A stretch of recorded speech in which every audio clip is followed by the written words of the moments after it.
L'épisode débute avec Kushi dans un état de grande détresse émotionnelle, repensant au chaos qu'elle a involontairement provoqué lors du défilé de mode. Elle est assise seule dans sa chambre, retenant ses larmes alors qu'elle entend les reproches incessants de sa tante dans la pièce voisine.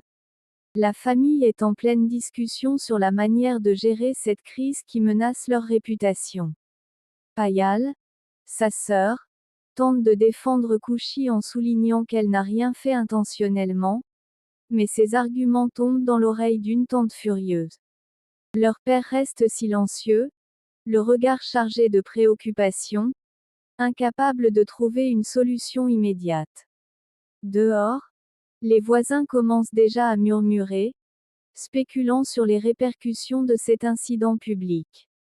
Kushi se sent coupable malgré elle, même si elle sait qu'elle est une victime des circonstances. Sa dignité personnelle entre en conflit avec le besoin de protéger sa famille du jugement social. En proie à l'angoisse, elle décide de se retirer dans sa chambre pour réfléchir à ce qu'elle pourrait faire. Cette scène d'ouverture établit un ton dramatique, posant les bases pour les conflits à venir. Pendant ce temps, Arnav Singh-Rezada, dans son immense bureau à la tête d'une réunion, affiche une colère froide et contrôlée. Il exige des explications de son équipe sur la présence de Kushi lors de son événement, qu'il considère comme une intrusion. Ses associés, bien que stressés, essaient de calmer la situation en expliquant que c'était un accident, mais Arnav refuse de les écouter. Pour lui, chaque incident qui ternit son image publique est une attaque personnelle qu'il doit neutraliser. Il ordonne que des recherches soient faites immédiatement pour retrouver cette jeune femme irresponsable. Derrière son masque d'autorité, cependant, se cache une frustration personnelle qu'il ne partage avec personne. Anjali, sa sœur douce et compatissante, remarque son agitation et tente de le raisonner. Elle lui rappelle que tout le monde mérite une chance de s'expliquer, mais Arnav reste inflexible. Sa vision du monde est celle d'un contrôle total, où les erreurs n'ont pas leur place. Cette scène met en lumière son côté autoritaire tout en laissant entrevoir des blessures sous-jacentes. De retour chez les Gupta, la tante de Kushi ne cesse de rabâcher à quel point cet incident pourrait ruiner l'avenir de la famille. Elle insiste sur le fait que les gens du quartier commenceront à éviter leur maison, ce qui nuira à Payal, encore célibataire.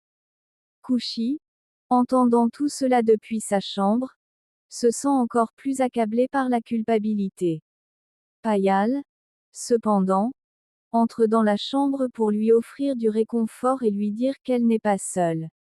Leur complicité est évidente, mais même l'amour de sa sœur ne peut dissiper le nuage de honte qui plane sur Kushi. Dans la rue, les voisins se rassemblent, chuchotant et lançant des regards curieux vers leur maison. Kushi, épuisée par tout ce stress, décide de prendre une décision difficile.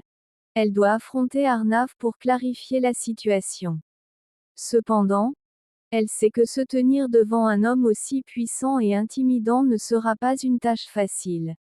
Elle passe la nuit à réfléchir, sa détermination grandissant à chaque instant. Cette scène marque un tournant où Kushi commence à regagner confiance en elle. Arnav, de son côté, est déjà en train de mettre en œuvre ses ressources pour localiser Kushi. Avec ses contacts étendus et son réseau influent, il découvre rapidement où elle habite. Le lendemain matin, il se rend personnellement à la maison des Gupta dans sa voiture de luxe, attirant immédiatement l'attention des voisins. Kushi est appelé dehors par sa tante, qui est à la fois impressionnée et inquiète de la présence d'un homme aussi important. Lorsqu'Arnav voit Kushi, son visage se durcit, et il commence à l'accuser de sabotage intentionnel. Kushi, bien que terrifiée intérieurement, refuse de se laisser intimider par ses paroles dures. Elle répond fermement qu'elle n'a jamais eu l'intention de ruiner son défilé et qu'elle est victime d'un malentendu. Leur échange devient rapidement intense, chacun essayant de dominer la conversation. Finalement, Arnav, frustré par son refus de céder, lui promet des conséquences sérieuses si elle ne reconnaît pas ses torts. Ce face-à-face intense laisse les spectateurs en haleine, établissant la dynamique complexe entre ces deux personnages. Après le départ d'Arnav, Khushi se sent encore plus accablé par le poids de ses responsabilités. Sa famille, bien que choquée par la confrontation, commence à se demander si Khushi a réellement fait quelque chose pour provoquer la colère d'un homme aussi influent. Payal, toujours solidaire, la défend avec ferveur, mais la tante reste sceptique. Dehors, les voisins, toujours avides de drame, discutent de ce qu'ils ont vu et spéculent sur la nature de la relation entre Khushi et Arnav. Khushi, quant à elle, se retire une fois de plus dans sa chambre, cette fois pour pleurer en silence. Elle se sent piégée entre son besoin de prouver son innocence et le désir de protéger sa famille des ragots. Pendant ce temps, Arnav, de retour chez lui, est visiblement agité par leur échange. Bien qu'il continue de la voir comme une nuisance, il ne peut nier qu'elle a éveillé en lui une émotion qu'il ne reconnaît pas. Sa sœur Anjali, observant son trouble, essaie encore une fois de lui parler, mais il refuse d'admettre quoi que ce soit. Cette scène approfondit le contraste entre les luttes internes des deux personnages principaux. Khushi passe la nuit en proie à une inquiétude grandissante, repensant à chaque mot qu'Arnav lui a dit. Elle sent une colère sourde monter en elle face à son arrogance, mais aussi une peur qu'elle n'ose pas admettre.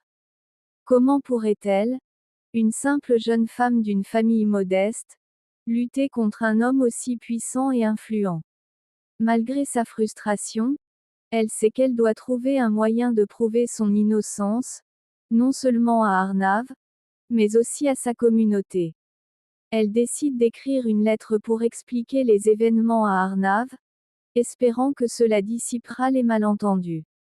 Pendant ce temps, sa tante continue de lui mettre la pression, la forçant presque à envisager de quitter la ville pour échapper aux regards accusateurs.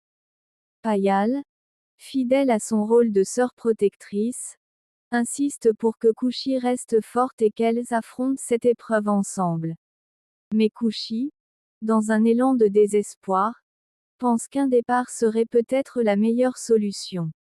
Les tensions dans la maison sont palpables, et Khushi ressent un profond isolement malgré le soutien de sa sœur. Cette nuit marque un tournant dans sa perception d'elle-même et de son rôle dans sa famille. De son côté, Arnav est incapable de se concentrer sur son travail, chose rare pour lui. Il revoit sans cesse les yeux déterminés de Khushi lorsqu'elle lui a tenu tête, une scène qui le trouble profondément. Pourquoi cette jeune femme, sans pouvoir ni argent, a-t-elle osé le défier avec autant de courage? Cette question le hante, même s'il refuse de l'admettre.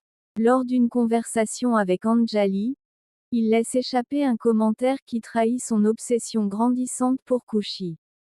Anjali, toujours intuitive, comprend qu'Arnav est troublé non seulement par l'incident mais aussi par quelque chose de plus personnel.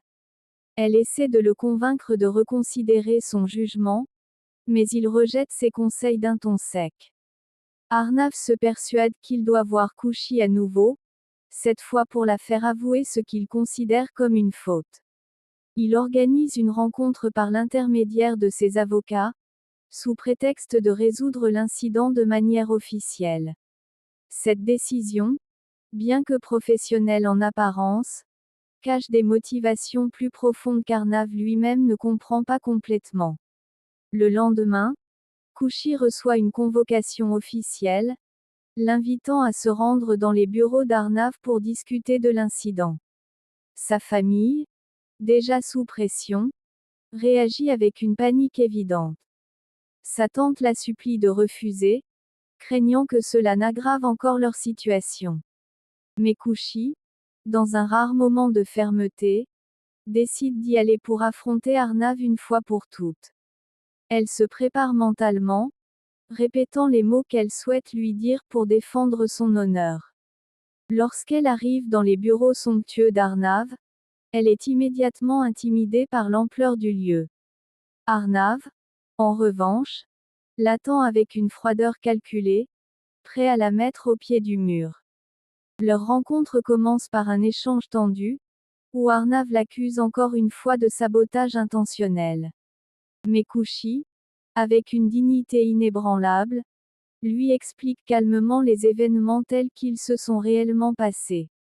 Cette confrontation met en lumière les différences fondamentales entre leurs deux mondes, mais aussi une connexion naissante qu'aucun des deux ne peut ignorer.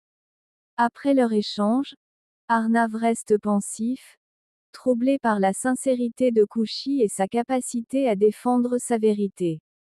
Pour la première fois, il commence à douter de ses propres jugements, bien qu'il ne veuille pas l'admettre. Khushi, de son côté, quitte le bureau avec un mélange de soulagement et de frustration. Elle se sent fière d'avoir tenu tête à Arnav, mais elle sait que cette rencontre ne mettra pas fin à leurs différends. À son retour à la maison, elle trouve sa tante toujours en colère et sa sœur inquiète pour elle. Elle raconte brièvement ce qui s'est passé, sans entrer dans les détails, et décide de se retirer pour réfléchir seule. Pendant ce temps, Arnav, seul dans son immense maison, repense aux mots de Khushi et commence à se demander s'il n'a pas été trop dur avec elle. Sa sœur Anjali l'observe en silence, devinant qu'un changement subtil est en train de se produire en lui. Cette scène marque une évolution dans la dynamique entre Khushi et Arnav, plantant les graines d'un futur plus complexe. N'oubliez pas de vous abonner à ma chaîne pour ne pas rater des prochaines vidéos.